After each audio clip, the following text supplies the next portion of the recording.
दोस्तो क़दीमी दौरनि खां केतिरनि ई दवाउनि खे तयारु करण लाइ निम जो इस्तेमालु थींदो थो अचे।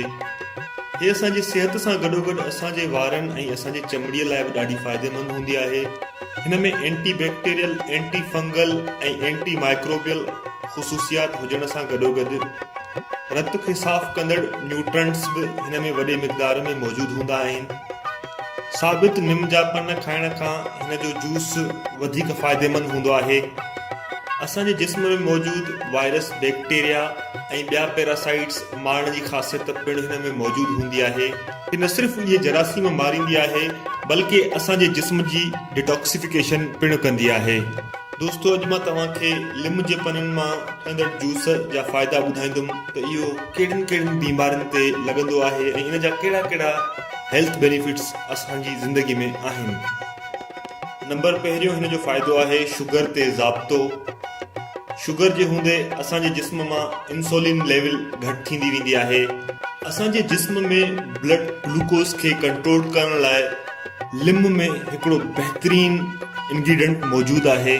न सिर्फ़ु एतिरो पर हिन में इंसुलिन जो मिक़दार वधाइण जा न्यूट्रिएंट्स पिणु मौजूदु हूंदा आहिनि। निम जो जूस टाइप 1 ऐं टाइप 2 डायबिटीज़ ॿिन्ही में फ़ाइदेमंद हूंदो आहे। 10-15 लिम जे पननि खे अधु गिलास पाणीअ में हिकु जूसर मशीन में विझी 7-8 मिंट हलायो।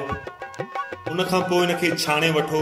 हिन खे अगरि ख़ाली पेट यानी सुबुह जो नेराने पीजे त ही ॾाढो फ़ाइदेमंद आहे ऐं तेज़ीअ सां पंहिंजो असरु पिणु ॾेखारींदी आहे। स्पेशली शुगर जे मरीज़नि लाइ हे जूस ॾाढो फ़ाइदेमंद साबित थींदो आहे ऐं हे जूस पीअण सां तव्हां बाआसानी पंहिंजे ब्लड शुगर खे बि कंट्रोल करे सघो था। रत जी सफ़ाई। जॾहिं असांजे रत में ज़हरीला मादा वधी वेंदा आहिनि त उन सां रत जी बीमारियुनि सां गॾोगॾु सिहत ते बि उन जा नाकारी असर पवंदा आहिनि, जंहिं करे मुंहं ते दाणा निकिरणु लॻंदा आहिनि।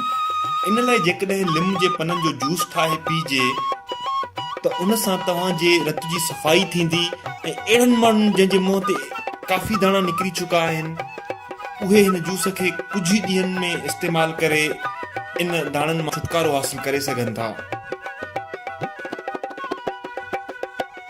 टियों नंबर आहे ट्रीट कैंसर। निम में कुदरती तरह कैंसर सां फाइट करण जूं प्रॉपर्टीज़ हूंदियूं आहिनि जेके असांजे जिस्म में फ्री रेडिकल्स जे डैमेज थियण खां हिफ़ाज़त कंदा आहिनि ऐं जिस्म में कैंसर सेल्स उन वक़्त ई पैदा थींदा आहिनि जॾहिं असांजे जिस्म में फ्री रेडिकल्स जो डैमेज वधी वेंदो आहे।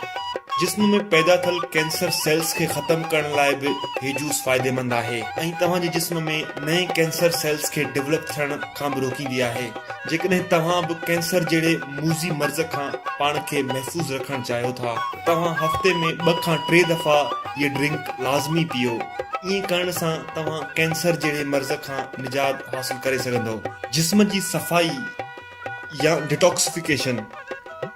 असांजे जिस्म मां ख़तरनाक ज़हरीला मादा ख़तमु करण लाइ लिम जो जूस इंतहाई मुफ़ीद आहे। हे हिकु नेचुरल प्यूरीफायर जो कमु कंदो आहे जंहिं सां जिस्म जे मुख़्तलिफ़ उज़वनि खे साफ़ रत जो मिक़दार मिलंदो रहंदो आहे ऐं तव्हांखे पंहिंजे जिस्म जी डिटॉक्सिफिकेशन करण में मदद मिलंदी आहे। हफ़्ते में 2 या 3 दफ़ा तव्हां लिम जे पननि जो जूस ज़रूर पीओ। हे इंटेस्टाइनल डिज़ीज़िस ते ॾाढो मुफ़ीद आहे। पेट में मौजूदु थींदड़ तकलीफ़, सोज खे ख़तमु करण लाइ ऐं वर्म लाइ पिणु ही इंतहाई मुफ़ीद आहे।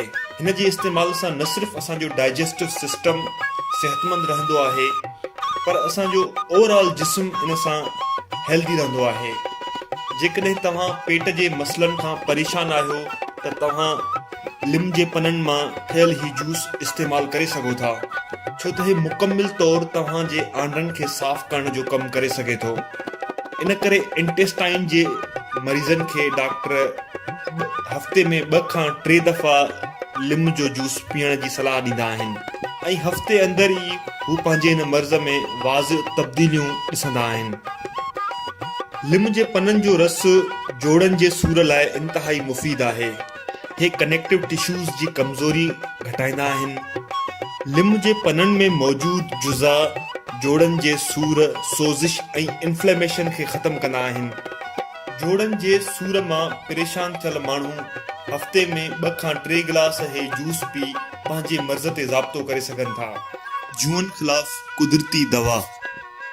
जीअं त निम मशहूरु आहे पंहिंजे एंटी बैक्टीरियल ऐं एंटी माइक्रोबियल ख़ासियतनि जे करे, पर शायदि घणनि माण्हुनि खे ख़बर मता न हुजे त लिम जे पननि मां ठहियल तेल मथे जी जूअनि जो हिकु मौसिर इलाज आहे।